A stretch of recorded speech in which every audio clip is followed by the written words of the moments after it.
And finally, new rule, Donald Trump must inform America what he's trying to tell us by continuing to do this dance.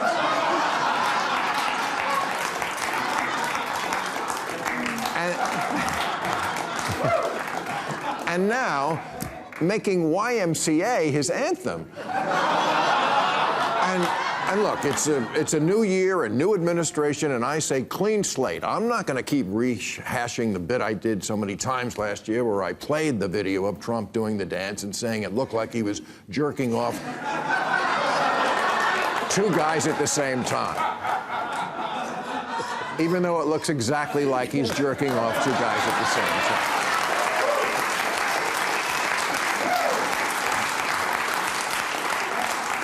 And now he's doing it with the Village People?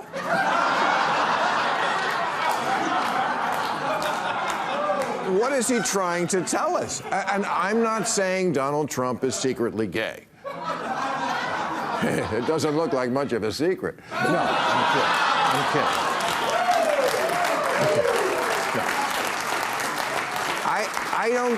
I don't think he is gay. Quite the contrary. I think the message to his manosphere is that he's so masculine that he can literally jerk off two guys at once while dancing to the Village People and still be considered a masculine icon. I mean, this guy is amazing. You gotta give him that.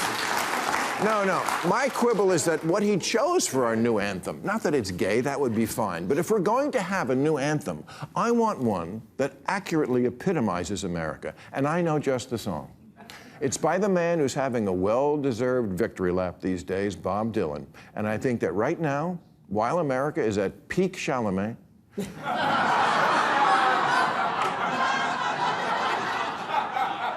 we should adopt this Dylan song as our new anthem. It's called Everything is Broken.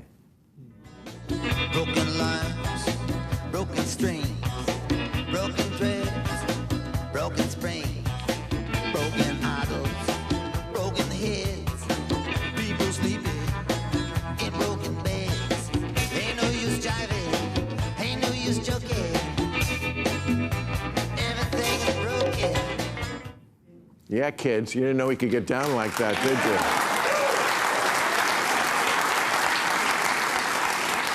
But what a shame that the song also captures exactly how I feel about our healthcare system and immigration system and schools and colleges and families and cities, the media, race relations, how our government works. Let's start with that one. Can anyone really say our government is not broken, given that every few months it's on the verge of a shutdown? Here's what our system has devolved into. We vote to spend money we don't have, spend it, and then vote whether to pay the bill. Then one party threatens to crash the economy by not paying, so then we vote just enough money to keep the government open for a few months at a time. It reminds me of when I was broke and would put $1 of gas in my car every time I filled up.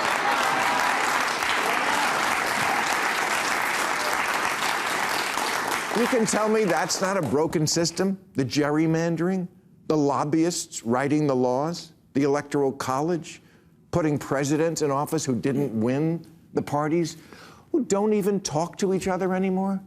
With our government, everything is broken. It's hard to even name an issue the government is involved with that isn't broken. We have the most expensive healthcare system in the world, spending far more per person than any other country, with far worse results. Life expectancy, 49th in the world. Infant mortality, 54th. More people here live with multiple chronic conditions than any other rich country. It's enough to make you sick, but you can't afford it. Other cultures ask, what are the roots of disease? We ask, why didn't anyone tell me my eyelashes were full of crust mites?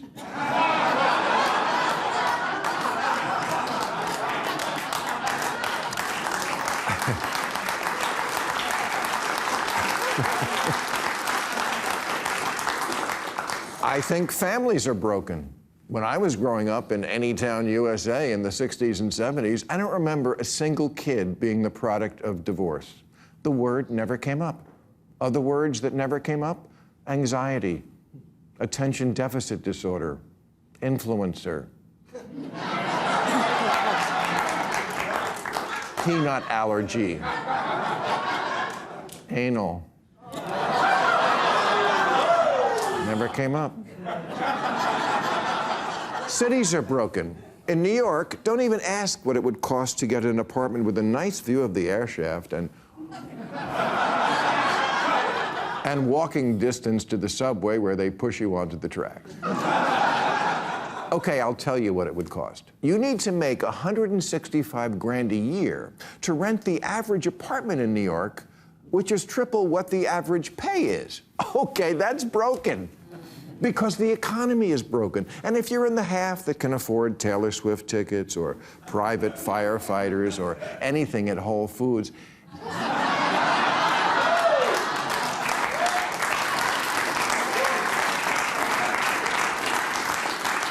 it's still broken because it's not sustainable as long as the other half has no prayer of owning a home and thinks their only hope of getting ahead is to get lucky with a meme coin.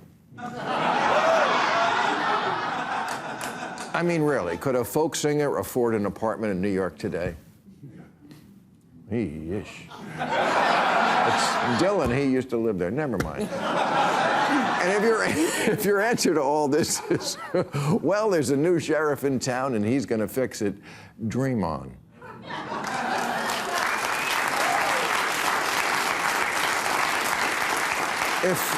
If we ever want this nation to be not broken, both sides have to admit what they suck at. Ask a Republican what the plan is for health care, and you get Trump saying something terrific. It'll be cheaper, and everyone will be covered, and no one will ever die, and it'll be out in 2 weeks. We're going to have fantastic health care. So we have a great plan coming out. It's just about completed now. Within 2 weeks. 3 weeks? 4 weeks? 2 weeks? It might be Sunday, but it's going to be very soon.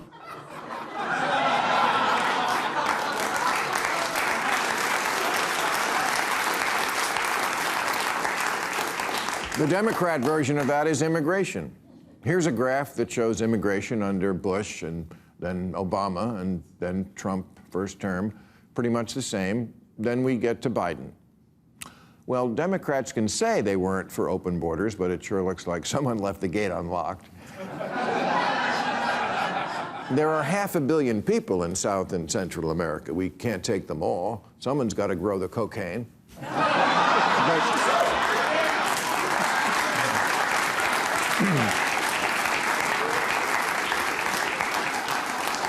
But there's also something really ugly about a government of billionaires blaming the desperately poor for all our problems. So this year, because there's not much going on, from time to time, I hope to take each of these issues and try to make the case that there's an almost always reasonable centrist position that would go a long way to making everything not fucking broken if we could just get there, if everyone would just stop being such a dick about it.